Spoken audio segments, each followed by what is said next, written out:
Startup Podcast PH is co-produced by Sprout Solutions, Aperon, and Aim High. Check out our partners in the description. Gentree Fund is a private investment vehicle of the family behind SM Group, a leading retail banking and property development group in the Philippines. Gentree actively engages with high-growth companies keen on expanding within the Philippines and is seeking to support founders from across Southeast Asia looking to explore and learn about the potential of the Philippine market. Mark Sung is a partner at Gentree Fund. Hello, Mark. Welcome to Startup Podcast PH. We're very happy to have you. How are you? Hi, Jenny. Good to be here as well. Yes, I'm very excited to know more about Gentree Fund. Of course, the family behind the SM Group is very popular here in the Philippines, and I'm very excited to know more about their private investment vehicle that they're actually working with right now. So, yeah, can you tell us, Mark, what really is Gentree Fund? Sure. So Gentree Fund was established about 4 years ago. We are part of the C family office. But more, I guess, more widely, what we have been doing over the last 4 years is invest in high growth startups. I guess startups is a bit of a word that can be used in a few ways, right? But generally, we are investing in high growth companies. They don't need to be newly startup. They can be around for a few years as well. In terms of the background of Gentree, when we launched the fund 4 years ago, it was during the pandemic. Currently, the fund is 90 million AUM vehicle. We were started as actually the word Gentree actually means third generation of the family. So we represent the interest of third generation C family. And I guess the general idea there was we wanted to sort of contribute to the ecosystem. We wanted to grow the Philippines startup ecosystem, but at the same time as well, sort of grow the digital economy as well. We do invest in traditional sort of offline retail businesses, things like Pick Up Coffee, things like Yococo, all the way to a bit more digital first businesses like Mosaic, which is the POS system. So quite a range of different startups. Kita is also another investment of ours in the agri scene. But at the same time as well, ultimately the goal of our fund is to be financially motivated. So we deem ourselves as more of a financial vehicle for financial returns. Just to ask, so what really is Gentree Fund as an investment vehicle? I mean, this is sort of like a VC, right? A venture capitalist vehicle. So maybe let's go with that first. So what really is a venture capitalist, and how really does venture capitalist investment work? Sure. So when we say high growth startups, really what we are trying to aim for here are companies that want to basically grow in our investment period of 10 years rather than use our capital to grow really quickly in 10 years. That will otherwise take them about 100 years to achieve, right? If they were to use their own cash flow, because obviously cash flow is a little bit more dependent on what free cash flows you actually get. So the capital we provide allows a company to basically achieve what they could otherwise take a lot longer to in 10 years or so. And I guess that's the ultimate point here, or ultimate goal for us here is to invest in startups that can give us a financial return above 6 times our money every time we make an investment. So every dollar we invest, we look for about 6 times our money back. And that's the general thesis of Gentree Fund. Well, we mentioned that, we are linked to the C family. They are actually our financial backers. We have no relationship with SM Group at all. We do not actually strategically make investments on behalf of SM at all. So SM is very separate from us. We are not deemed as a corporate venture vehicle because we do not have any priorities to the group when we make investments. More generally, I guess, the way we sort of support our startups is by connecting them sometimes to the C family's business network. But it's not a predeterminant for the investment. Ultimately, a lot of the relationships we help them to connect with in the country, in the Philippines, has to be it's very arm's length, right? So it's still very much up to the decision makers on the other side. We are just helping to make useful connects for people in the Philippines. Oh, so yeah, so it's actually a separate entity, right? A very separate entity, but basically it's the C family behind Gentree Fund. Yeah, that's right. So so specifically, how does Gentree invest on Filipino startups? I mean, how do they also like choose where to invest? Of course, this is like your job, right? I mean, as a partner of the Gentree Fund. So how does it happen? Yeah. Sure. So I think generally there's a few ways you actually get these. I think the first way, when I first started Gentree Fund, no one knew about it. So when I first launched the fund in 2020, there was a lot of co-outreaches. In fact, a good example of someone that I co-outreached was Edamama, my mom baby omni-channel commerce platform. They have since moved to offline. They have about 6-7 stores now. growing very fast. But that was actually a LinkedIn outreach, which from me to Nish and Bella, the co-founders of Adamama. So that's one format, right? Outreach. We make ourselves known in the market, and I guess from there, it actually led to a lot more inbound sort of requests. A lot of people, I guess, are a bit more aware of Gentree now that we exist in the market. I think one thing about the Philippines is that liquidity-wise, it can be quite limited, especially at the early stage. There's not many funds around. So naturally, people gravitate to a name like Gentree because we are one of the few players that can actually really support a startup, not just at the seed stage, at the Series A stage as well. I'll go a little bit more into what seed and Series A and the difference between that, what's the Series B, because this is typical Series financing rounds. But I guess the third way that we typically get used beyond inbound, the third way is actually warm connects. So we have a good network of founders, a good network of other funds as well. Especially when it comes to my deals overseas in Indonesia. Indonesia is my second biggest market for investment. About 30% of my AUM is deployed in Indonesia. And I guess the general idea is that we work alongside other funds. We provide something a little bit different to the cap table. And what we provide that's a little bit different to the cap table is the ability to help to expand into the Philippines. So we provide that sort of support network. I guess a good example is an insurtech startup that we invested in Indonesia. We made useful connects to people who help them on the regulatory side of things when they wanted to enter the market because naturally insurance is a regulated play. So that's, I guess, the three main formats of connecting. I guess other formats, I guess, my team is always on the ground. We attend events, so we do sort of get that sort of outreach from that as well.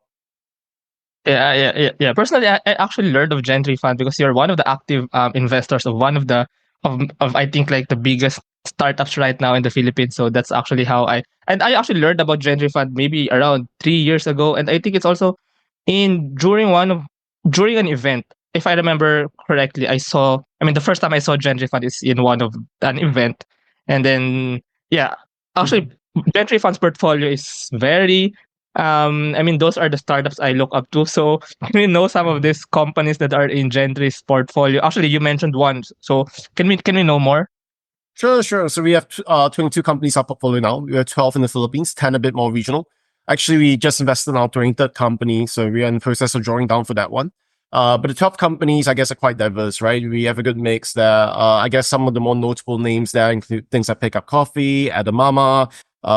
We have also Kumu as well. So it's a very closely rolled in Rexy from my previous days and my previous VC fund as well. Yes. I think beyond that, we have a couple in fintech.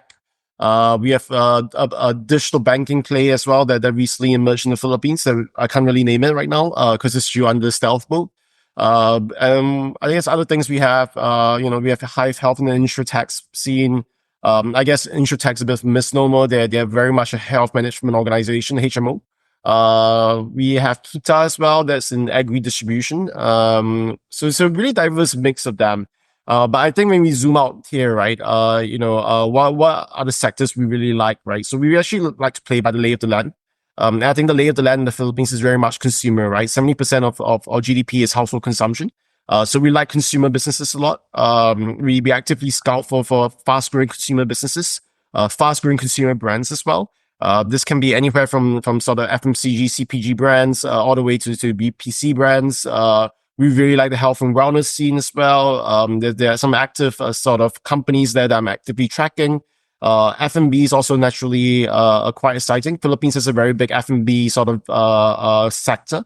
Some of the biggest names in the Philippines company-wise are F&B companies, things like Shakey's and whatnot, right? So we actively look into that sector. Beyond F&B, we like the lending scene a lot. So we do a lot of lending plays. This can be niche lenders. They can be guys to basically tackle what current existing lenders are not doing. We started looking a little bit less at the payment side of things, payment infrastructure side of things. Naturally, the payments infrastructure side of things is quite well covered, right? You have big names like Zendebt, Paymongo. They have very strong total payment volumes. So we typically look a little bit less at that because, there's a kind of a developed industry already. Beyond that as well, agriculture is a very big scene for us. As mentioned, we invested in Kita. We think the Philippines is quite food insecure. It's actually cheaper to import meat from overseas than to produce locally. The yield is quite low. But more specifically, I think horticulture is what we have actually double clicked on within agriculture. We think the wastage ratios when you come down from the farm gate to the Basiacan and in Manila is quite ridiculous. So we try to sort of invest in things that could actually help to improve that. We naturally understand that it's quite a large addressable market size, given that the Philippines is quite a large population. So that's something that we double click on quite actively on. Even in the upstream side of things, in agri-chemicals, sort of input distribution, something that we get quite involved in as well. Naturally, there's a financing angle to that. So the companies that we work with in that space work with names like the Land Bank, for instance, which are naturally very supportive in sort of farmer financing. I think the last industry that we have kind of focused on is insurance. As mentioned, we invest in Hive Health. We have also done RuralNet as well. They both tackle a little bit of different things. Hive Health is a bit more actually an insurance company. They have an insurance license. And they do they do HMO type health management organization type activities. So they provide a health insurance to SMEs in the Philippines. RuralNet, on the other hand, run by Justin's a little bit different. They work more with MFIs, microfinance institutes. They work on the bank insurance model for distribution.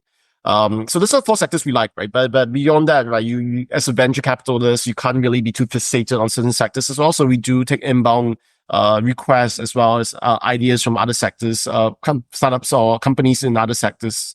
And actually, as mentioned at the start of the interview, the word startup doesn't entail that you've been around for maybe 1 to 3 years.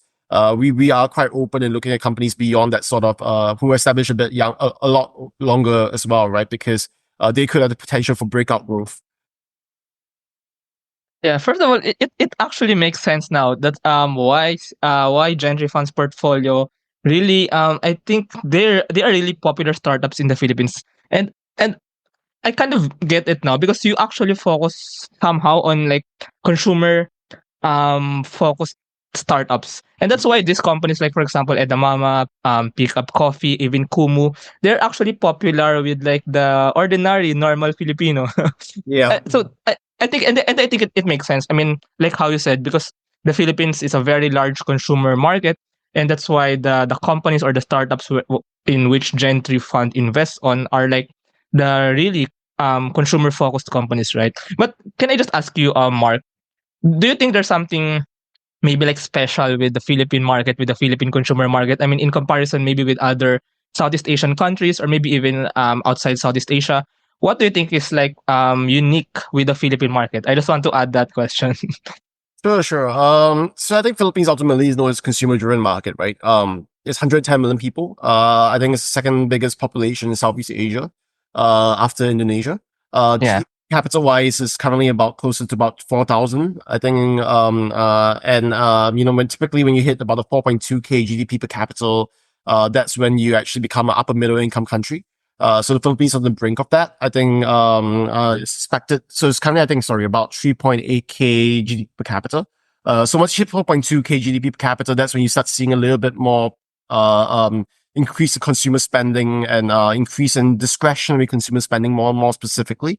That's also the level where you start seeing things like insurance kind of take off as well. Yeah.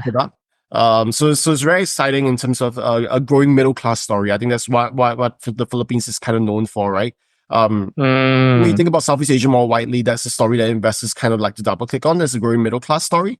I think what's unique about the Philippines beyond that as well is that it's one of the more friendly countries in the world, friendliest nations in the world. When you come in, everyone makes you feel welcome. Filipinos are very friendly people. But I think when you talk about that friendliness, then it actually extends to the type of sort of founders and startups you meet as well. Philippines is very accommodative for expat founders to come and launch in the country. So a lot of my founders actually, they can be returning seagulls, for instance. Filipinos from America come back. Roland and Rexy are good examples. They grew up in America. They came back as Filipino, Americans coming back to Philippines. You have founders who are South Asian as well. You have founders, so that the diversity I think is quite exciting as well. How they're able to sort of fit into the local sort of scene as well is quite exciting.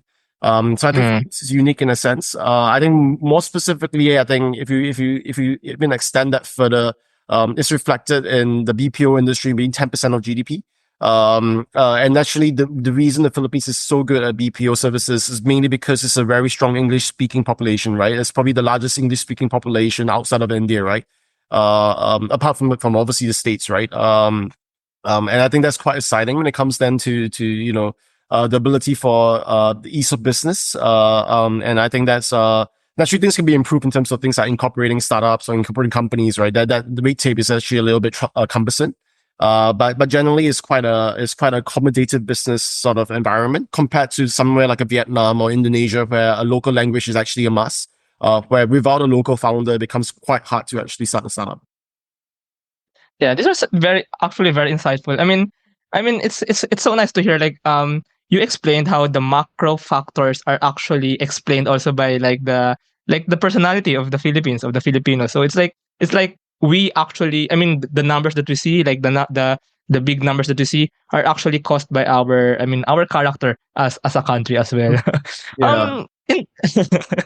In in terms of investing, Mark, I'm also curious. I mean, so you have invested in these companies, but um how important is like the particular industry?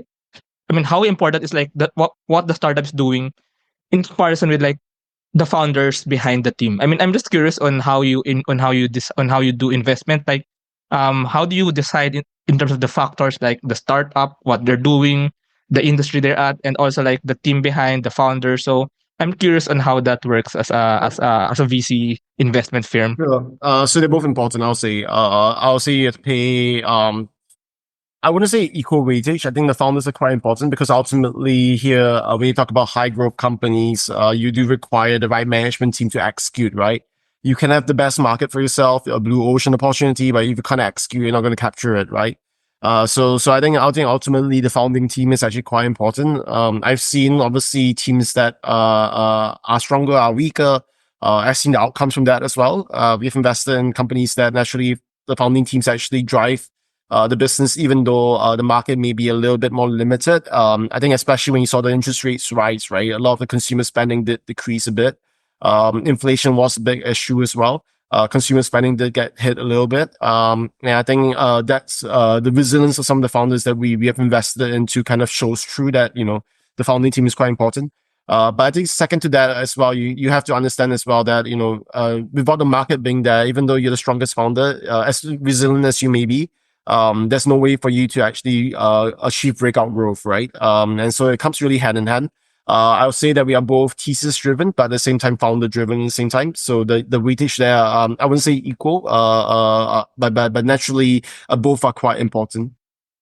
I see. Thanks for answering that question. Right. And then so after also, can we know more how VC investment works? So after investing on a startup, or after like deciding to invest in a startup, I mean, it's not just like the investment, right? So what are Oh, like yeah. the advantages, or what are the perks that a startup can have once they become a part of your portfolio? So what are all the advantages? What are all the perks of being part of Gentree Fund?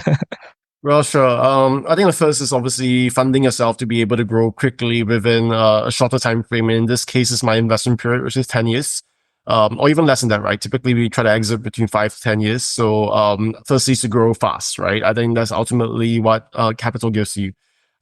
Secondly, then is the kind of support we give. I think there's twofold. The first kind of support we give is being active active investors in the Philippines. So we typically take board roles. We typically try to advise the founders in the right way.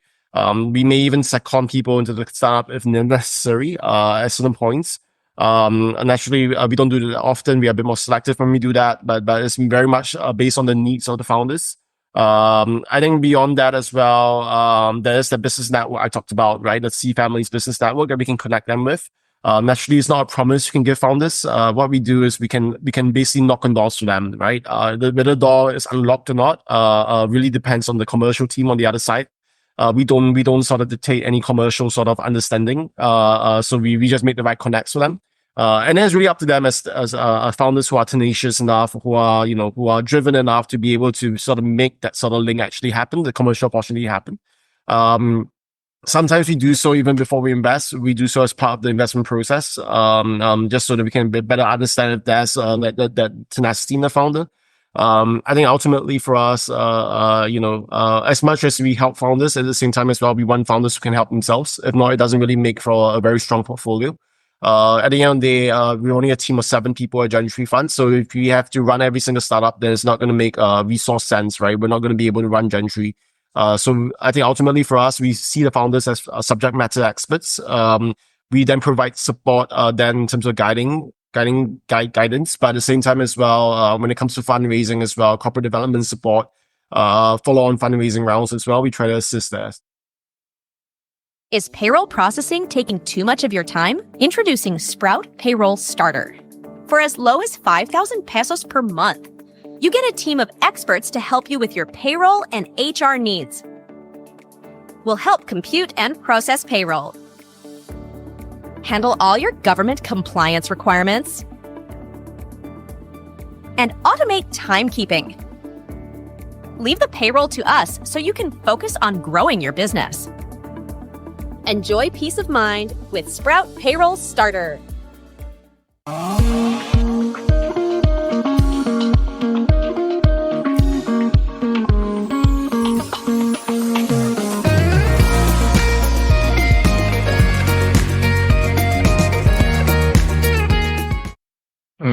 So what's Gentry's like philosophy in investment, in venture building? So what's like the overall idea behind investment of Sure. I think we're very simple people at Gentree. We just want to make money, right? So we care about financial returns most of all. We have to underwrite deals that can see the clear pathway for us to get 6 to 8 times the money back. Increasingly as well, we have started taking the view that outcomes in the Philippines may not be that big, given that the size of the economy is only 400 billion. Comparatively, if you look at Indonesia, for example, is 1.2 trillion. You look at a market like Brazil, it's like 1.3, 1.4 trillion, right? So unicorns can emerge a lot easier in those countries. In fact, in the Philippines, you have not gotten a sort of founder-led unicorn yet. I think the 2 unicorns that exist right now are a bit more corporate innovation type startups. Gcash and Maya are good examples. Yeah, true. So I guess that's a differentiation. So our philosophy here is we want to be financially driven.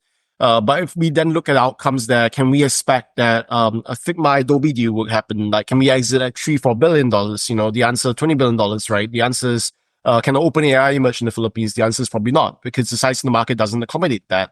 In fact, I think there's an interesting stat that someone told me that only 1,000 companies in the Philippines actually make more than 20 million USD of revenue a year, which is actually quite a limited pool, right? So when we think about it from that perspective, then the entry price we enter into a company also matters, because ultimately we are financially driven, as mentioned. And the entry price then allows us to kind of hit the 6 to 8 times our money back kind of goal. So I think Gentree, we are a very practical fund. We are not looking to sort of, toot our horns, or we are not looking to sort of, pretend to be who we are not in terms of, driving any sort of, wider sort of, developmental goals. I think ultimately for us, we are very practical people. We are just very simple. We just want to make money. But actually, I see a connection. I mean, the C family, which is behind the SM Group, is actually very famous in the Philippines. Number one for the malls, of course, for the SM malls. Mm-hmm. Second, for property development, for the condominiums, and as well for the bank. So I think there's somehow a connection. Correct me if I'm wrong. Like this, that's the philosophy somehow of the family, of the C family. Like they translate into the philosophy of Gentree Fund itself in investing. What do you think about that? Like in the choice of companies, in the choice of industries to go at. What do you think about that? Yeah, definitely we take feedback from our investment committee. So our investment committee are C family members, third generation C family members. So we definitely take sort of direction in terms of our investment mandate. But at the same time as well, I think it's being practical about what a fund is, right? For me to sort of be able to cover my salary, the salary of my team, we have to make financial returns, right? If not, basically we are expense cost item. At the end of the day, any sort of investment vehicle has management fees. In our case, it's more cost plus because we are part of a family office. But ultimately, for us to make revenue per se, we have to basically make exits, right? So it's being very practical about it, not so much just generally my investment mandate is shaped by the C family. My investment committee, third generation of the C family, is also being practical and being able to run a profit or a basis sustainable P&L. Naturally, Southeast Asia has been quite challenged recently in terms of exits. So it's something that we are working very hard with our portfolio on an everyday basis to make sure that, the exits do happen within the 5 to 10 year time frame. Gentree now is moving year Ah, 4. So we are sort of looking to sort of potentially make exits coming up in the next few months. A couple in the pipeline, but otherwise, something that we're working quite hard on the portfolio level. oh, now I understand. Now I understand also the money making part here. I mean, you enter in a startup, and you expect within like in 5 to 10 years the startup exits, right? So another question here. So how do you decide on that? Because I mean, for me, as a startup interviewer, generally I see the pattern that first a startup starts, a startup finds product market fit and validation, a startup scales, and then actually along that there are different levels of investors that they can have, like pre-seed, seed, and then when they're scaling, like the series A, B, C, D, E. So um where exactly does Gentry Fund enters there? Series A. Series, sorry. Seed and Series A. So we typically come in when there's some revenue traction, some degree of product market fit, that we can then underwrite. And this is very specific, right? Because we're a bit, I mean, consumers are a very big sector for us, right? So the initial product market fit allows us to map cohorts, to map understanding of how retention cohorts look like. And then we can sort of have a better sort of extrapolation of how far they can go. So Series A is where we typically come in. Our ticket size is typically about $1 to $5 million. Oh. We can US dollars. We can go a bit smaller. We can go a bit bigger, very subjectively. Typically 1 to 5 is our sweet spot. That's what we call it. And that's where we like to deploy. So, that's typically at the seed or Series A stage. Mm. So are you looking to onboard more Filipino companies, or maybe companies who want to explore the Philippine market? So are you keeping on like investing on more companies, expanding the portfolio? Yeah. So we probably have about, call it about 30% left of funds to deploy. After reserving capital for follow on. So, we do have some degree of room there to onboard new companies. So yeah. So we are looking, both in the Philippines, both a bit more regionally. But yeah. Introducing Aim High. Smarter construction management starts here.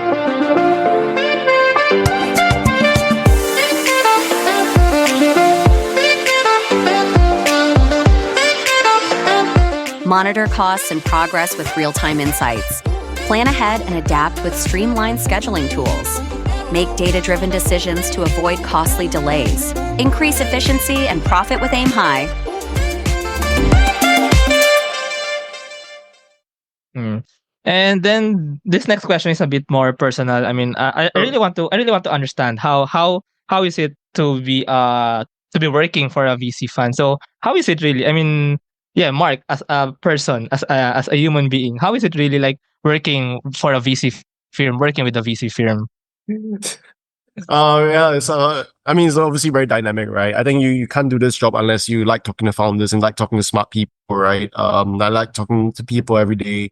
Actually, I've been doing this job for now 7 years, and just Mm. 2 funds. Before that, I was in private You're equity. you're based in Singapore. I mean, all your life, right? I mean, you're there in Singapore, right? So I actually studied in the UK, spent a year in Mm. London, investment banking boutique. I came back to Jakarta to work for a PE fund when I started my career, back in the Southeast Asian region. I then moved to KL in Singapore with the PE fund, and then I was hired by Gojek, the Indonesian unicorn, Mm. the corporate Yeah. development team for a year. Then I joined up with the Gojek Go Ventures team, which is the Gojek backed VC fund. It's a very typical, similar model to us, where it's very arm's length from Gojek back in the day. Oh. They have since become fully independent. They've rebranded as Agor. But yeah, that was my kind of genesis, I guess, of my investment career in Southeast Asia, in the PE side, in the buy side. Gojek in the corporate development side of things. Then in the VC fund that was backed by them.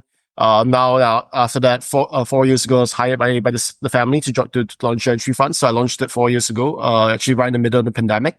And then, it's been 4 years since. Yeah. So what's it like working in a VC fund? I guess, jumping back, I guess I kind of sidetracked into my career background there, but, you have to enjoy talking to founders, right? Ultimately, it's a founder driven business. I would say that my job is very marketing driven as well, to make sure that Gentry has a good reputation in the market. I like sort of making sure that we're considered the tier one VC fund. Making sure that founders who need to know us reach out to us, mainly because we want to have the first cut of deals. We don't want to have a negative selection bias where we invest in deals that everyone else passes on.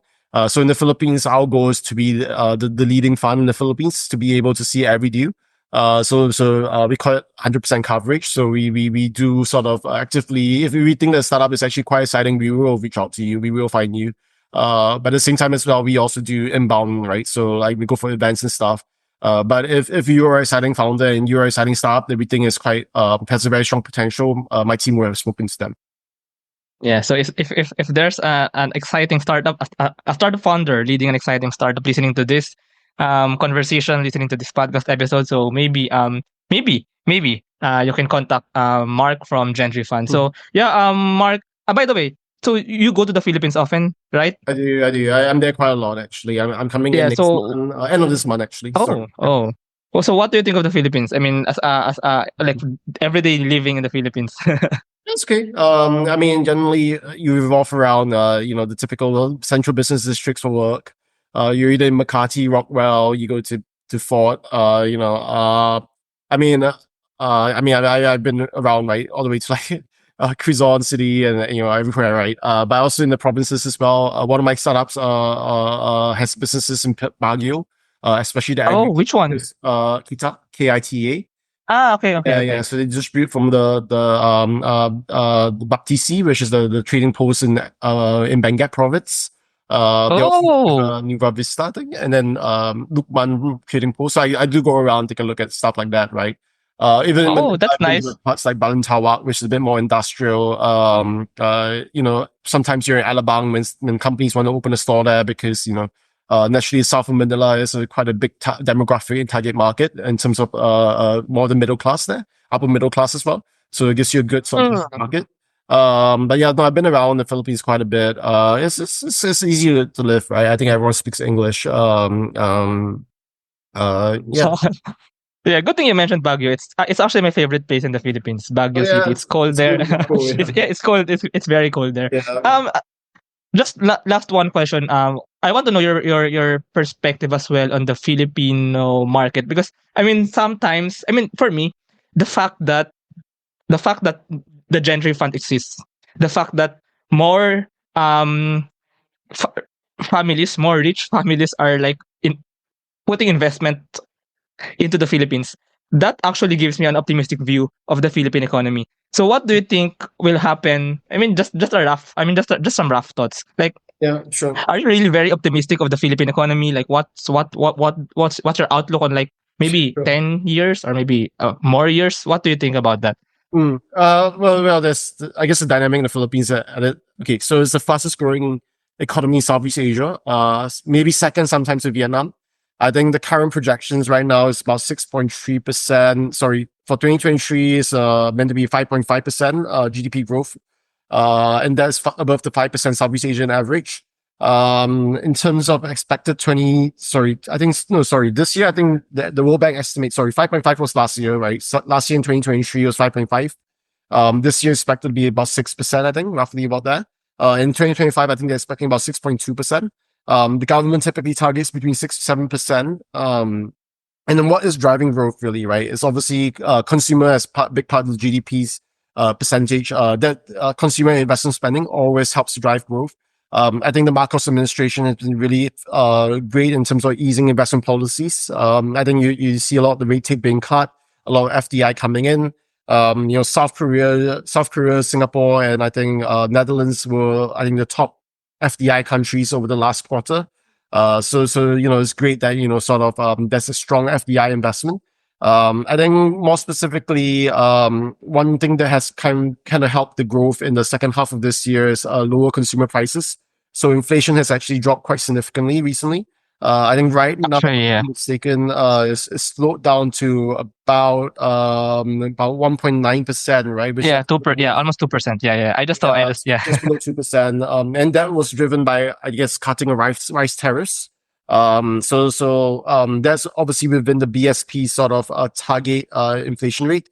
That's allowed the BSP as well to cut in interest rates, which has a knock-on effect on liquidity within the ecosystem. So that definitely helps in terms of consumer spending, decreasing prices. I think employment rates also there's increasing employment rates as well. So that's obviously good. But I think more specifically, when you zoom out from the private sector side of it, the Marcos administration has also jacked up infrastructure spending to 5 to 6% of GDP.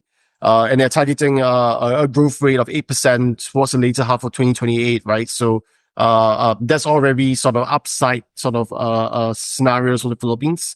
I think that the downside, however, as always mentioned, is that Philippines can be a little bit dominated by larger businesses, enterprises. I think the large enterprises in the Philippines pretty much take up most of GDP, which does leave a bit of a limited playing ground or blue ocean space for a lot of new startups or companies that are looking to emerge.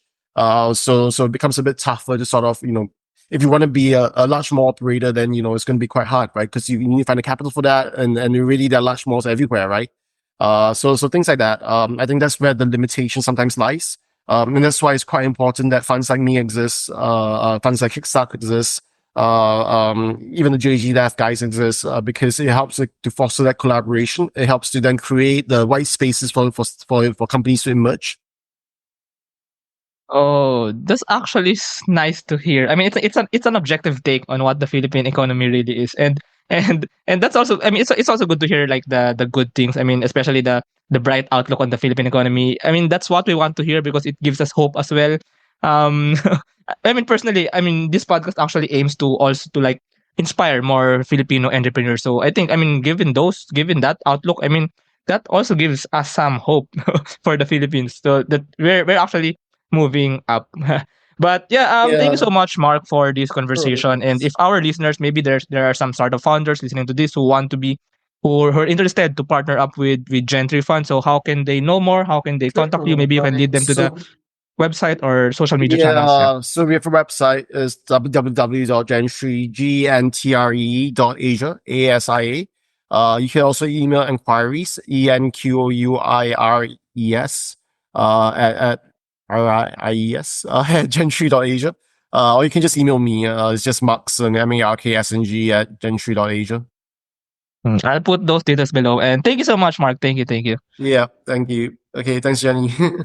Thank you.